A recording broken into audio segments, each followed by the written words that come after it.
비언어적 의사소통은 모든 대화에서 중요한 역할을 합니다. 특히 직장 내에서는 상황에 따라 육안으로 확인할 수 있는 신호가 상당 부분을 차지합니다. 손혹은 머리 움직임, 눈 마주치기, 표정, 변화나 목소리의 강도 등은 모든 커뮤니케이션에서 중요한 역할을 합니다. 따라서 이러한 의사소통 방법을 개선하면 직장 내에서 상호 간 원활한 대화 및 의사소통이 가능해지고 결과적으로 전체적인 업무 수행에 큰 도움이 됩니다. 이번에는 직장 내 비언어적 의사소통 개선 방법에 대해 더욱 자세히 알아보겠습니다. 진정성 있는 태도. 비언어적 의사소통은 대화와 관련이 되어 있습니다.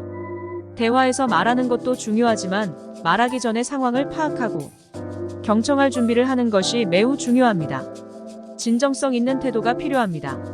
대화 상대가 말하는 것을 들으며 머릿속에서 이를 잘 이해하여 지지를 표현하면 상대방과 원활한 대화가 가능합니다. 대화 내용에 맞추어 적절한 모습과 자세를 취하여 대화 상대에게 집중하고 말을 잘 따라가는 자세도 중요합니다. 상대방에게 자신이 진심으로 관심을 가지고 있다는 것이 큰 신뢰를 가져다 줄 것입니다. 책임감 있는 태도. 또 다른 비언어적 의사소통 방법은 책임감 있는 태도를 취하는 것입니다. 책임감 있는 태도를 갖고 대화할 때는 대화 상대와의 의사소통을 원활하게 유지할 수 있습니다. 업무와 관련된 대화를 할 때 항상 책임감 있는 사람으로서의 모습을 보여주어야 합니다. 약속한 시간에 늦지 않고 연락도 잘 주고받고 이러한 사소한 부분에서도 책임감을 가지고 일을 하는 것이 중요합니다. 표정 관리. 표정 관리는 매우 중요합니다. 판매자나 상담사와 같은 직업군에서는 표정 관리가 매우 중요합니다.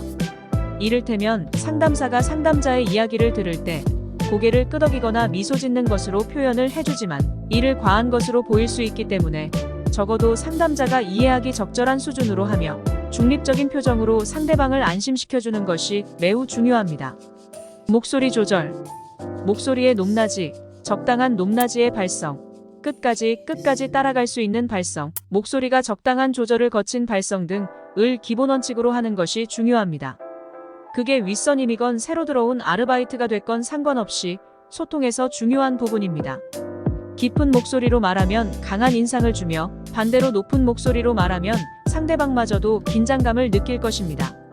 목소리를 적절하게 조절하여 상대방에게 적절하게 전달하는 것이 중요합니다. 언어 표현. 실수하기 쉬운 부분이 바로 언어 표현입니다. 예를 들어 다양한 이유로 인해 할 일이 너무 많다 혹은 문서 작성이 너무 어려워요 라는 식의 말은 근본적인 출발점이 타인에게 마이너스 포인트이기 때문이죠. 본인이 찾아보거나 스스로 생각하거나 판단한 후 신중하게 말하는 것이 중요합니다. 귀 기울이기. 먼저 말하는 것이 아니라 귀를 기울이는 것이 중요합니다. 대화의 경우 먼저 상대방의 이야기를 귀 기울여 듣기 시작하고 적절한 타이밍에 말을 하지 않으면 다른 이들의 이야기는 지루하거나 따분하게 느껴질 수 있습니다. 또한 질문을 자연스럽게 제기하며 상대방의 이야기를 듣는 것은 물론 상대방의 생각에 대한 피드백도 필요합니다. 공간 활용과 접근성. 공간 활용과 접근성 역시 중요한 요소입니다. 문서 작성에 필요한 공간을 확보하거나 상대방의 직관적 접근성을 고려해야겠죠. 이를 통해 상대방이 적극적으로 의견을 내거나 자신의 생각을 표현할 수 있도록 유도합니다. 비언어적 의사소통은 손의 움직임, 표정, 변화, 자세 등과 같은 요소를 이용하여 간접적으로 의사소통하는 방식입니다. 제대로 투사하면 상대방과의 원활한 소통을 통해 업무의 효율성을 높이고 직장 내에서 동료와의 관계를 개선할 수 있으며 직장 생활에서 매우 중요한 전략입니다. 이러한 비언어적 의사소통 방법을 충분히 접목하면 경쟁심장한 직장 사회에서 뛰어난 커뮤니케이션 기술을 통해 코너를 돌아갈 수 있습니다.